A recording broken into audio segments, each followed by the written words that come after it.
respect. Welcome back to Smitty's Corner. So, for this right here, I just did a video on, the Venezuelan gangs, the illegal immigrants, basically, coming over and try to take over neighborhoods, the whole nine. Now, a lot of people speak a lot about martial law and things of that nature, but I would say this is something that is on martial law type status and level, in my opinion, being invaded in such a manner, right? Because the fact is, nowhere else would take kindly to us coming over there and doing that. Just period. Just period. Let us try to go over there and do that. See if you don't find yourself pieces by pieces amongst the woods. And I mean literally in pieces in the woods. Then probably set on fire. Like they not playing over there, right? But for some reason, we find things very luxurious over here, right? And it's a lot of people that don't believe that it even took place as far as the invasion. And it's like, have we not seen what took place in New York? The police stations, the schools, and everything else. That wasn't argued with. There's even this rapper, if you want to call him that, whatever, so-called rapper. His name is No Limit Cairo. And No Limit Cairo is from Chicago. He claims the BD set, Black Disciples, right? And one of his buddies, who was a BD, was offed just recently by an illegal immigrant gang member. Happened there. Why would we not believe it's happened in other places, right? So moving along from that, we're going to listen to these two lovely young sisters speak about their thoughts on gun control and should we have guns and everything else. I think this is something very important to speak about, especially in this day and age where we have so many mass shootings and everything else going on and just random home invasions and all of this. It's something very important I think we should go ahead and keep up with. But with that being said, I digress. My mic is muted. This episode is brought to you by Fair Use, Fair Use, Fair Use, Fair Use. I ain't even gonna hold you. Let's rock out. These pop up because it was so random. It was just like it was my business partner. I think I remember now because I usually don't. It was like there was a hat on the chair and I don't remember. Yeah, because he was wearing one of my hats. I think it was the Need Money for Guns hat. Yes. Yeah. And so he was wearing that. But he likes to do that. It's because he knows I won't. Because usually in public I'm pretty chill and mine. Yeah. And then that's her view. Okay. Right, yeah. All right. So you're the dagger I need to deal with now, huh? But what you did say something that stuck out to me. You were talking about having, you being from London, having a hard time having friends come out to Texas.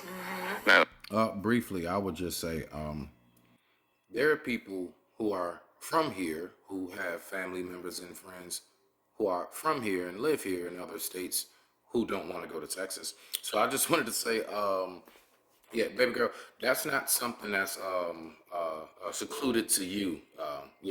So because Texas is vicious. Everybody knows what Texas is about. Now, I don't know how much research she did before she moved from UK to Texas, but out of all states to go to, and you really not about guns, and you pick Texas, let's keep on listening. Now, why wouldn't they come out to Texas? Yeah, well, America as a whole, I think like outside of America, the general consensus when it comes to America is it's a very dangerous place. Mm-hmm. And yeah, like people feel like they're gonna step one foot in the airport and get shot and killed. Like that's it. And people just aren't used to that. Yeah, so that's do you think that's a predominant view that most people from London have, or do you think it... I would say, so my view isn't just like, UK based, it's more so friends. I have friends all over the world, and that seems to be like, I won't say a running joke. No, it is. You see how she said that? I wouldn't say it's a running joke. No, it is. Because the fact is, just like everywhere else, like I'll give you an example, right? Did you know that there are very, very lush, green, foresty areas in Saudi Arabia? A lot of people would never associate forest, green, lush mountains and just like Amazon, like with Saudi. Why? Because every time we see it on the news and on the TV over here, what is it? A very, very bright, hot looking, dusty desert type of place. That's never shown. Most people here would not know that. It's just an example, right? So what I'm saying is, to go ahead and bring it all in on that, right, is that that's everywhere. Most places, like, whenever they see our news, does the news show good news? Like, the good news? No. I said it in a rhyme. The news should be called the blues. So depressing, right? So my point is that everywhere around the world, I don't care if it's BBC, whoever it is, all news is going to show you like the most gut wrenching, heart aching, horrible things that life has to offer. And here and there, they'll let you know like a windmill was set up by a 9-year-old in some country or something. But, overall, it really is just bad news. So, of course, you're going to have a bad outlook on this place when you come here, just like we have our outlooks on you all and everywhere else when we see the news as well. Let's keep on rocking out. It is a joke because, of course, I live here and that's not my reality, but it is everyone's kind of opinion from different countries. Yeah. So listen to them keywords: opinion, not fact. She didn't say that is the reality here. She even said, now being here, that's not her reality, which means that obviously what people see out on media, social media, the news and everything else, obviously it's not real. You have to actually be there to know. You see? And she said it's everybody's opinion. Duh. Just like an a-hole. Don't we all have them? Let's keep rocking out. Concern, so to speak. Gotcha. Do you think it's more so from the media side of it? I'm assuming it would have to be the media side. I doubt it would be from personal accounts. Yeah. I would definitely say the media side. Okay. So like in terms of, are we talking like the mass shooting component or? I think it's a multitude of things, right? So I think with our generation, we are more active on social media, so we get even the smaller or lesser amount of news as opposed to maybe our parents that are more focused on like, mainstream media, like they watch CNN every day, like that kind of thing. No, I would say honestly, sister, is that people want to look at what they want to look at. If people want to have a certain view of something, they're only going to view what basically exacerbates their view. They're only going to look at, for the most part, see, people don't want to look at something that will counter their argument.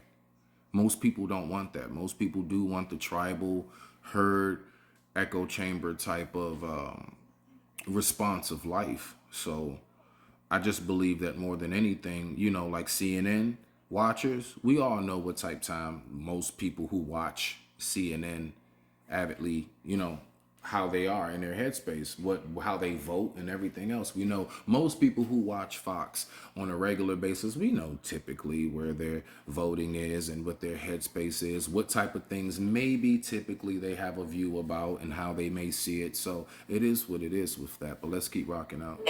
So I think people in our generation, we're hearing about something as simple as club shootings and like school shootings. Go anywhere and get shot. And school shootings, I would say, is more on like the national, worldwide level. But we're hearing about the club and the strip club, and literally everyone knows someone that has been, the gas station. Someone knows someone that's been, or heard of someone that's been shot. In like the most random instances. So I think the fear really stems from that, less like school shootings and like that kind of thing.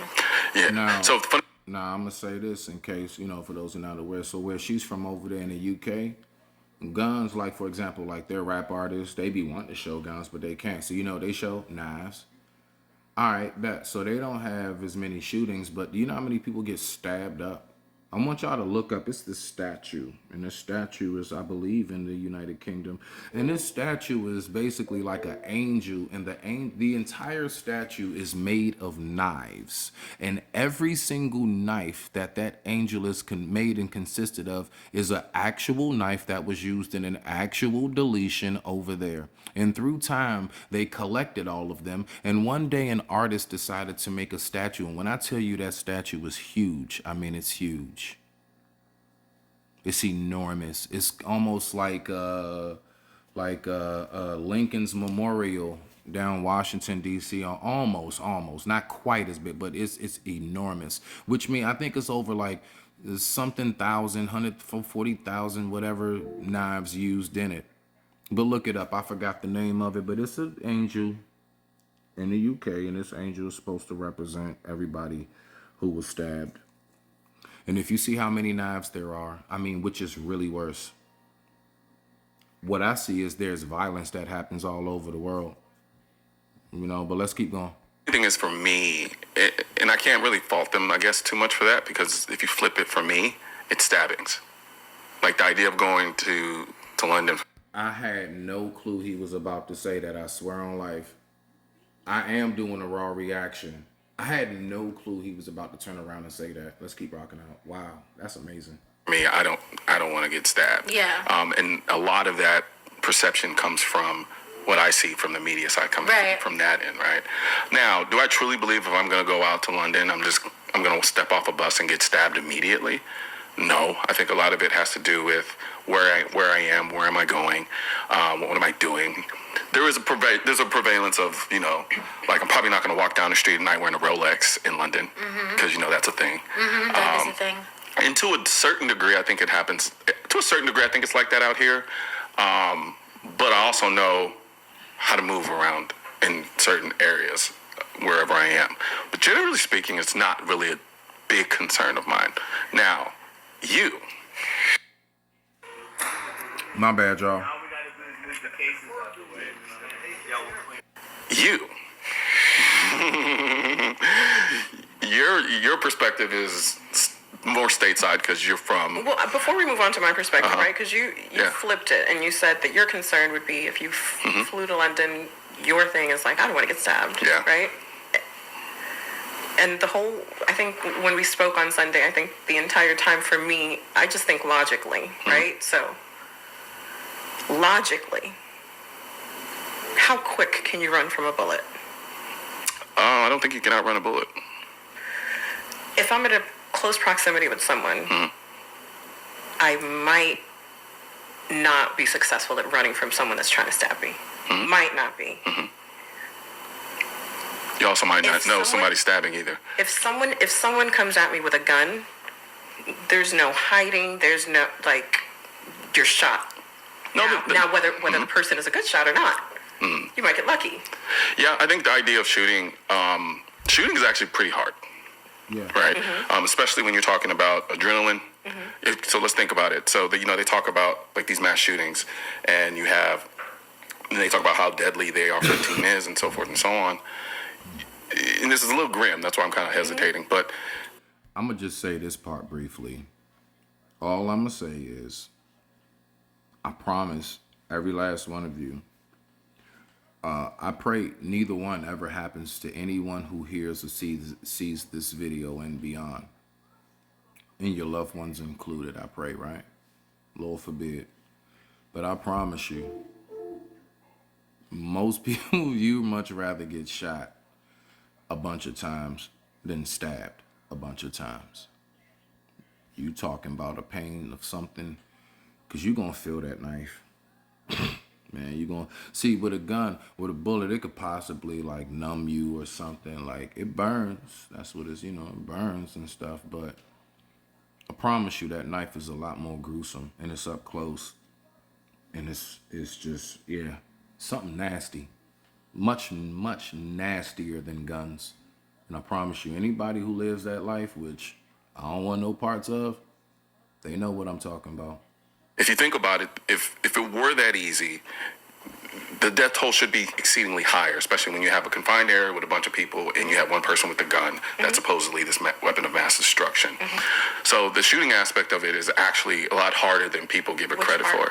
Just being able to shoot accurately, period. And hit someone, And especially moving targets. So we're not talking like difficulty, like it's too hard, or like we're talking about. There's that component there might too. Be a chance that he might. Yeah, there's that component too. But I think we're almost kind of talking like subjective fears, right? So it's kind of like I'm pretty sure you're not. I'm pretty sure you're scared of being stabbed too. Like you don't want to be stabbed, same way you don't want to be shot. And it kind of all depends. My mindset goes, I'd rather defend myself with a firearm against a firearm, or a firearm against a knife, than a knife against a knife. That is an absolute fact. Knife fights are nasty. Nasty. I remember it was this one video, man. Shout out to my lady. Don't you ever send me no stuff like that again, booby. Oh my goodness, it was nasty. Yeah, it was these two guys in the middle of the street, man. They was fighting with machetes. One dude went to the ground, and you just saw them. They just kept hacking. And one dude stopped hacking. I couldn't really tell why, but he stopped hacking because his whole wrist came off. He walked over, picked his hand up, and walked off with his wrist gushing down the street. It's a nasty thing. I promise you. You don't want no parts of that. And Lord forbid either one ever happens to anybody listening or watching this video. Let's rock out. And that's just because my understanding of how knife fighting sort of works. You're going to get stabbed. Plain and simple. It's just what it is. Like, even when I see videos online, there's a certain level of gruesomeness that comes with stabbing someone that's inherent. However, I'm not going to undermine what you said in that, yes, there is this idea that if I'm in a situation and someone has a gun, they don't have to get that close to me to do any harm to me. They don't. And you may not also be the target, which I think is also a big thing when it comes to the knife contact or like the stabbings in the UK. They are primarily either premeditated, not to say guns aren't, but they're usually the subject of conflict or an altercation. Well, I'm going to say this to what you said, Juan. No, I know many stories of one person, one knife, multiple people dead and or injured. The person is crazy enough, the person is on enough drugs, if the person is in a psychotic outburst or something like that, you'd be surprised with one person with one knife how many people can be affected. You'd be surprised. Because all each person has to get is one good poke in the right spot. Fight's over. Fight's over. You don't need to stab everybody 100 times to... You catch them one good time in the right spot, man, fight's over. As soon as they see themselves leaking, man, they concerned about what you just hit. Did you hit something vital? Fight's over. Let's keep going. That kind of thing, as opposed to people being in a confined space and someone's shooting. You're probably going to end up shooting someone that you did not intend to. Not to say that, you know, like it isn't hard to shoot, just to piggyback off your point, but with knife crime, that's usually something that's coming out of, you know, a fist fight that someone's losing and escalates, or it's someone that people lose fights every day, sweetheart, and go get a gun because they can't stand the fact that they got their behind whooped in front of their girl and their friends and people. They go right off from getting their butt whooped, and they go pop that trunk and they air out the neighborhood. But yes, I will give it to her. She does have a point when it comes to the innocent bystanders. I spoke about that myself. So, I mean, I can't deny that one. You know what I'm saying? Point for sister. I give her that. But what we're going to do is we're going to get ready to get to part 2 on this. All right. I'll be right back with you guys. I digress. My mic is muted. This has been your boy Smitty. Reeves.